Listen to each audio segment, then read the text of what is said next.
Hello friends, एक बार फिर से आप सभी का स्वागत है आपके ही अपने YouTube channel youth study up 2.0 में। दोस्तों, आज की वीडियो में हम स्टार्ट कर रहे हैं भारत का इतिहास। और भारत के इतिहास में हम पढ़ेंगे प्राचीन भारत। दोस्तों, ये क्लास हमारी एक है प्राचीन भारत की, और इसमें हम कवर करने वाले हैं सिंधु घाटी सभ्यता और वैदिक सभ्यता। दोस्तों, ये वीडियो हमारी पूर्णतः वर्णनात्मक प्रश्न पर आधारित होगी। तो चलिए फ्रेंड्स, शुरू करते हैं आज का टॉपिक। दोस्तों, सिंधु सभ्यता या हड़प्पा सभ्यता। तो चलिए इसके वर्णनात्मक प्रश्न देख लेते हैं। तो इसका पहला प्रश्न है, हड़प्पा सभ्यता का सर्वाधिक मान्यता प्राप्त काल है। तो इसका राइट आंसर रहेगा 2500 ईसा पूर्व से 1750 ईसा पूर्व। अगला प्रश्न है, सिंधु घाटी सभ्यता में घोड़े के अवशेष कहाँ से मिले हैं? तो इसका राइट आंसर रहेगा सुरकोटदा। अगला प्रश्न है, सिंधु घाटी स्थल कालीबंगा किस प्रदेश में है? तो इसका राइट आंसर है राजस्थान में। अगला प्रश्न है, किस पदार्थ का उपयोग हड़प्पा काल की मुद्राओं के निर्माण में मुख्य रूप से किया गया था? तो इसका राइट आंसर रहेगा सेल खड़ी। अगला प्रश्न है, हड़प्पा सभ्यता किस युग की थी? तो इसका राइट आंसर रहेगा कांस्य युग की। अगला प्रश्न है, सिंधु घाटी सभ्यता के लोगों का मुख्य व्यवसाय क्या था? तो इसका राइट आंसर रहेगा व्यापार।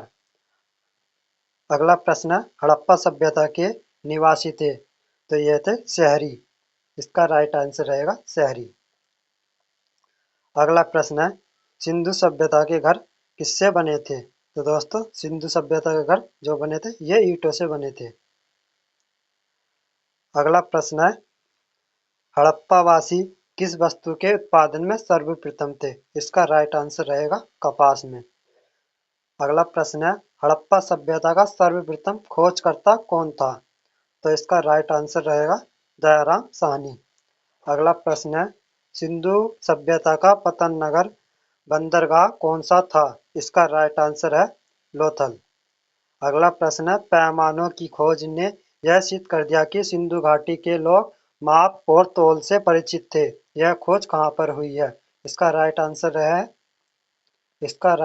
है लोथल में। अगला प्रश्न है, मोहनजोदड़ो को किस एक अन्य नाम से भी जाना जाता है? तो इसका राइट आंसर है मृतकों का टीला। अगला प्रश्न है, हड़प्पा सभ्यता का प्रचलित नाम है? तो इसका राइट आंसर है सिंधु घाटी सभ्यता। अगला प्रश्न है, कपास का उत्पादन सर्वप्रथम क्षेत्र में हुआ जिसे ग्रीक या यूनान के लोगों ने किस नाम से पुकारा? तो इसका राइट आंसर है सिंडन। अगला प्रश्न है, सिंधु घाटी सभ्यता जानी जाती है? तो यह जानी जाती है अपने नगर नियोजन के लिए। अगला प्रश्न है, भारत में खोजा गया सबसे पहला पुराना शहर था? तो इसका राइट आंसर है हड़प्पा। अगला प्रश्न है, भारत में चांदी की उपलब्धता के प्राचीनतम साक्ष्य मिलते हैं? तो ये मिलते हैं हड़प्पा संस्कृति में। हड़प्पा में एक उन्नत जल प्रबंधन प्रणाली का पता चलता है। इसका राइट आंसर है धोलावीरा। हड़प्पा सभ्यता की खोज किस वर्ष हुई थी? इसका राइट आंसर है 1921 ईस्वी में। अगला प्रश्न है, हड़प्पा की मिट्टी के बर्तन पर सामान्यतः किस रंग का उपयोग हुआ था? तो इसका राइट आंसर है लाल। अगला प्रश्न है, सिंधु घाटी सभ्यता की विकसित अवस्था में किस स्थल से घरों में कुएं के अवशेष मिले हैं? तो इसका राइट आंसर है मोहनजोदड़ो। अगला प्रश्न है, सिंधु घाटी सभ्यता को खोज निकालने में जिन दो भारतीयों का नाम जुड़ा है वे हैं दयाराम साहनी एवं राखालदास बनर्जी। अगला प्रश्न है, रंगपुर जहाँ हड़प्पा की समकालीन सभ्यता थी वह है सौराष्ट्र में। अगला प्रश्न है, हड़प्पा एवं मोहनजोदड़ो के पुरातात्विक खुदाई के प्रभारी थे? तो इसका राइट आंसर है सर जॉन मार्शल। अगला प्रश्न है, किस पशु की आकृति जो मोहर पर मिली है जिसे ज्ञात होता है कि सिंधु घाटी एवं मेसोपोटामिया की विशेषताओं के मध्य व्यापारिक संबंध थे? तो इसका राइट आंसर है बैल। अगला प्रश्न है, हड़प्पा के लोगों की सामाजिक पद्धति कैसी थी? इसका राइट आंसर है उचित समतावादी। अगला प्रश्न है, हड़प्पा सभ्यता के अंतर्गत हल से जोते गए खेत का साक्ष्य कहाँ से मिलता है? इसका राइट आंसर है कालीबंगा से। अगला प्रश्न है, सैंधव सभ्यता की ईंटों का अलंकरण किस स्थान से मिला है? तो इसका राइट आंसर है कालीबंगा।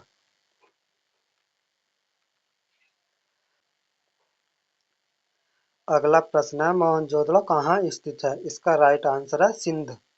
अगला प्रश्न है, सिंधु सभ्यता में वृहत स्नानागार पाया जाता है? तो यह मोहनजोदड़ो में। अगला प्रश्न है, हड़प्पा कालीन स्थलों में अभी तक किस धातु की प्राप्ति नहीं हुई है? तो दोस्तों, हड़प्पा कालीन स्थलों में अभी तक जिस धातु की प्राप्ति नहीं हुई है वह है लोहा। अगला प्रश्न है, किस पशु के अवशेष सिंधु घाटी सभ्यता में प्राप्त नहीं हुए हैं? तो इस प्रश्न का राइट आंसर है गाय। अगला प्रश्न है, स्वतंत्रोत्तर भारत में सबसे अधिक संख्या में हड़प्पा युगीन स्थलों की खोज किस प्रांत में हुई है? तो इसका राइट आंसर है गुजरात में। अगला प्रश्न है, किस हड़प्पा कालीन स्थल से नृत्य मुद्रा वाली स्त्री की कांस्य मूर्ति प्राप्त हुई है? तो इसका राइट आंसर है मोहनजोदड़ो से। अगला प्रश्न है, हड़प्पा वासी किस धातु से परिचित नहीं थे? तो ये इसका राइट आंसर रहेगा लोहा से। अगला प्रश्न है, किस हड़प्पा कालीन स्थल से युगल सावधान का साक्ष्य मिला है? तो इसका राइट आंसर है लोथल। अगला है, मानव समाज विलक्षण है क्योंकि वह मुख्यतः आश्रित होते हैं? तो इसका राइट आंसर है संस्कृति पर। अगला प्रश्न है, सिंधु सभ्यता संबंधित है? तो इसका राइट आंसर है आद्य ऐतिहासिक युग से। अगला प्रश्न है, सिंधु घाटी की सभ्यता गैर आर्य थी क्योंकि वह थी नगरीय सभ्यता। अगला प्रश्न, सिंधु घाटी सभ्यता को आर्यों से पूर्व की रखे जाने का महत्वपूर्ण कारण है? तो इसका राइट आंसर है बृहद्भांड। अगला प्रश्न है, सिंधु घाटी संस्कृति वैदिक सभ्यता से भिन्न थी क्योंकि उसके पास विकसित शहर जीवन की सुविधा थी। अगला प्रश्न है, भारत में चांदी की उपलब्धता के प्राचीनतम साक्ष्य मिलते हैं? तो इसका राइट आंसर है हड़प्पा संस्कृति में। अगला प्रश्न है, हड़प्पा में मिट्टी के बर्तनों पर सामान्यतः किस रंग का उपयोग हुआ था? तो इसका राइट आंसर है लाल रंग का। अगला प्रश्न है, मूर्ति पूजा का आरंभ कब से माना जाता है? तो यह माना जाता है पूर्व आर्य से। अगला प्रश्न है, विशाल स्नानागार किस पुरातात्व स्थल से पाया गया था? तो इसका राइट आंसर है मोहनजोदड़ो से। अगला प्रश्न है, हड़प्पा सभ्यता स्थल लोथल स्थित है? तो इसका राइट आंसर है गुजरात में। अगला प्रश्न है, धौलावीरा किस राज्य में स्थित है? तो इसका राइट आंसर है गुजरात में। अगला प्रश्न है, कौन सा हड़प्पा नगर 3 भागों से विभक्त था? तो इसका राइट आंसर है धौलावीरा। अगला प्रश्न है, पूर्व वैदिक या ऋग्वैदिक संस्कृति का काल किसे माना जाता है? तो इसका राइट आंसर है 1500 ईसा पूर्व से 1000 ईसा पूर्व तक। अगला प्रश्न है, उत्तर वैदिक संस्कृति का काल किसे माना जाता है? तो इसका राइट आंसर रहेगा 1000 ईसा पूर्व से 600 ईसा पूर्व तक। अगला प्रश्न है, आर्य शब्द का शाब्दिक अर्थ है? तो इसका अर्थ है श्रेष्ठ या कुलीन। अगला प्रश्न है, किस फसल का ज्ञान वैदिक काल के लोगों को नहीं था? तो इसका राइट आंसर है तंबाकू। अगला प्रश्न है, उत्तर वैदिक काल के वेद विरोधी और ब्राह्मण विरोधी धार्मिक अध्यापकों को किस नाम से जाना जाता था? तो इसका राइट आंसर है श्रमण। अगला प्रश्न वैदिक गणित का महत्वपूर्ण अंग है? तो इसका राइट आंसर है शुल्ब सूत्र।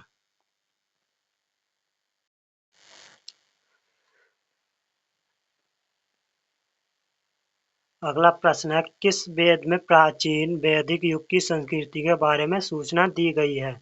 तो इसका राइट आंसर है ऋग्वेद। अगला प्रश्न है, वेदों की संख्या कितनी है? तो वेदों की संख्या 4 है, इसका राइट आंसर है। अगला प्रश्न है, भारत के राजची में प्रयुक्त होने वाले शब्द सत्यमेव जयते किस उपनिषद से लिए गए हैं?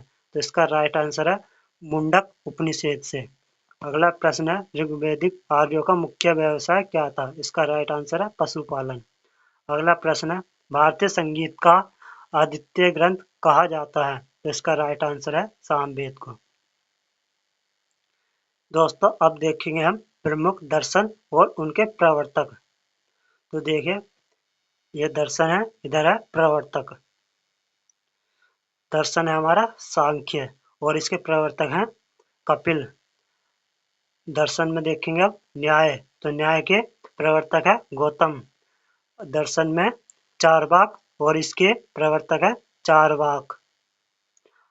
और दर्शन में आप देखें हम योग को, तो योग के प्रवर्तक है पतंजलि।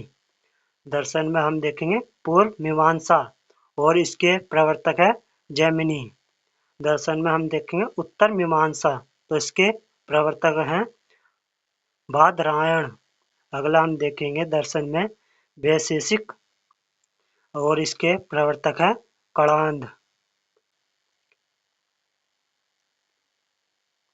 अब देखेंगे हम इसके अगला प्रश्न है, कृष्ण भक्ति का प्रथम और प्रधान ग्रंथ है? तो यह है श्रीमद् भागवत गीता।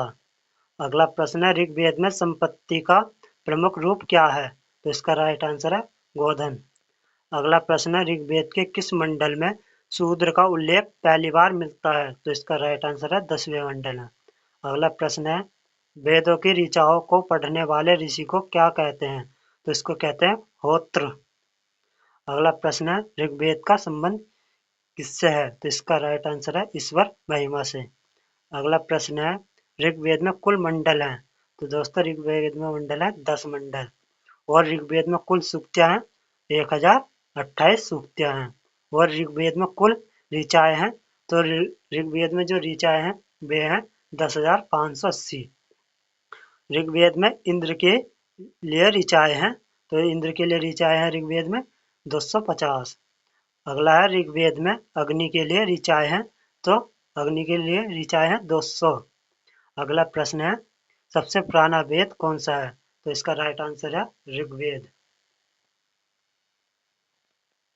अगला प्रश्न है, किस वैदिक ग्रंथ में बड़ शब्द का सर्वप्रथम नामोल्लेख मिलता है?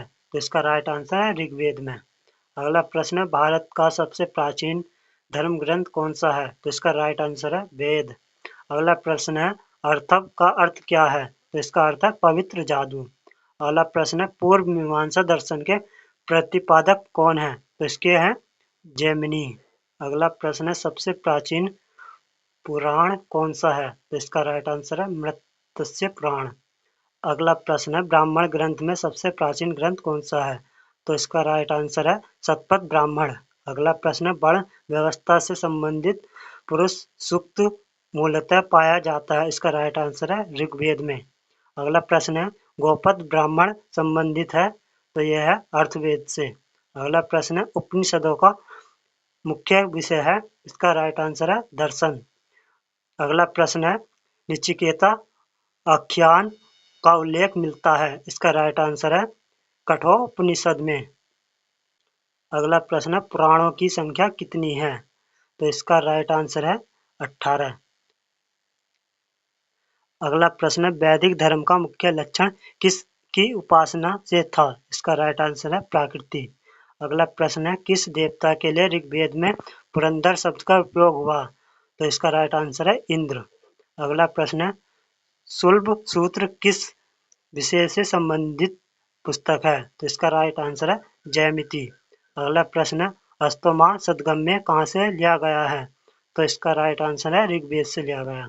अगला प्रश्न है, आर्य भारत में बाहर से आए और सर्वप्रथम बसे थे? यह बसे थे पंजाब में। इसका राइट आंसर है। अगला प्रश्न है, ऋग्वेद का कौन सा मंडल पूर्णतः सोम को समर्पित है? तो इसका राइट आंसर है नौवां मंडल। अगला प्रश्न है, प्रसिद्ध 10 राजाओं का युद्ध दशराज युद्ध किस नदी के तट पर लड़ा गया? इसका राइट आंसर है परुशणी नदी के तट पर। अगला प्रश्न है, धर्मशास्त्रों में भू राजस्व की दर क्या है? तो इसका राइट आंसर है 1/6। अगला प्रश्न है 800 ईसा पूर्व से 600 ईसा पूर्व का काल किस युग से जुड़ा है? तो इसका राइट आंसर है ब्राह्मण युग से।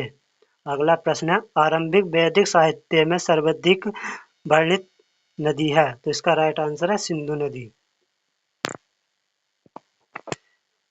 अगला प्रश्न है उपनिषद काल के राजा अश्वपति कहाँ के शासक थे? इसका राइट आंसर है के।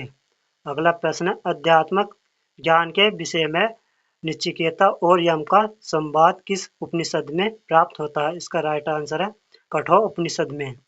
अगला प्रश्न है वैदिक नदी कुंभा काबुल का स्थान कहाँ निर्धारित होना चाहिए? इसका राइट आंसर है अफगानिस्तान में। अगला प्रश्न है कपिल मुनि द्वारा प्रतिपादित दार्शनिक प्रणाली है? इसका राइट आंसर है सांख्य दर्शन।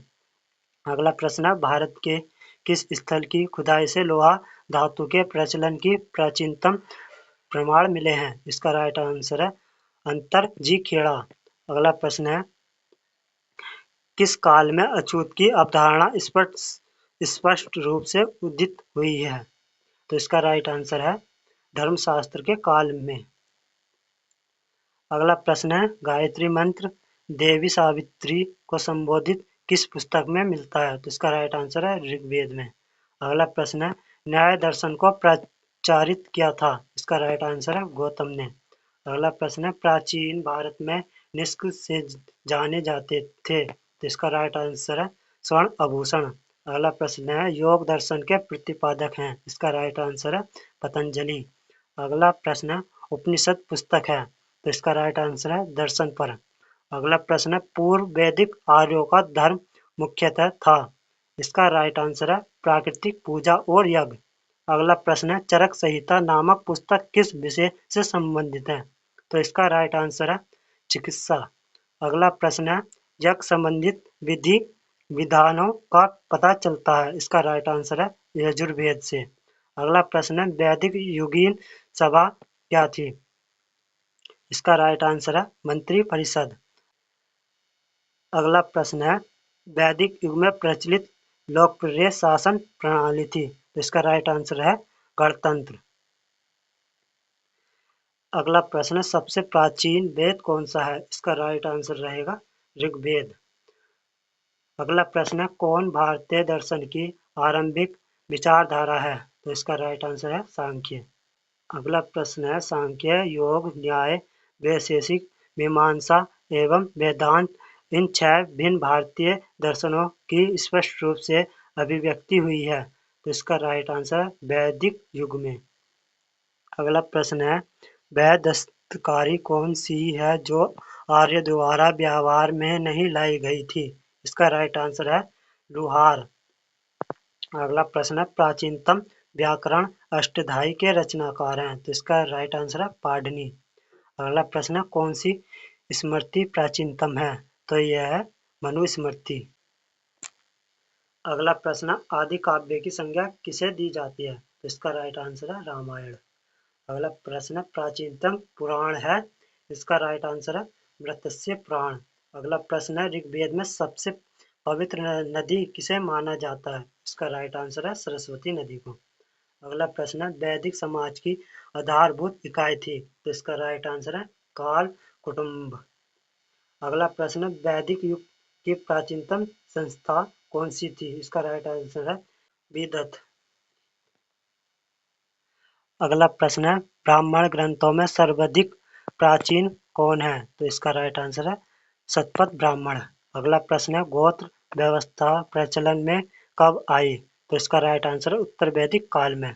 अगला प्रश्न है मनुस्मृति मुख्यतः संबंधित है? इसका राइट आंसर है समाज व्यवस्था से। अगला प्रश्न है गायत्री मंत्र की रचना किसने की थी? इसका राइट आंसर है विश्वामित्र ने। अगला प्रश्न है अवेस्ता और ऋग्वेद में समानता है? अवेस्ता किस क्षेत्र से संबंधित है? तो इसका राइट आंसर है ईरान से। अगला प्रश्न है किसका संकलन ऋग्वेद पर आधारित है? तो इसका राइट आंसर है सामवेद का। अगला प्रश्न है किस वेद में जादुई माया और वशीकरण का वर्णन है? तो इसका अर्थ है अर्थवेद में। अगला प्रश्न है आर्य शब्द इंगित करता है, तो इसका राइट आंसर है निर्जाति समूह को। अगला प्रश्न है प्राचीनतम विवाह संस्कार का वर्णन करने वाला विवाह सूक्त किसमें पाया जाता है, तो इसका राइट आंसर है ऋग्वेद में।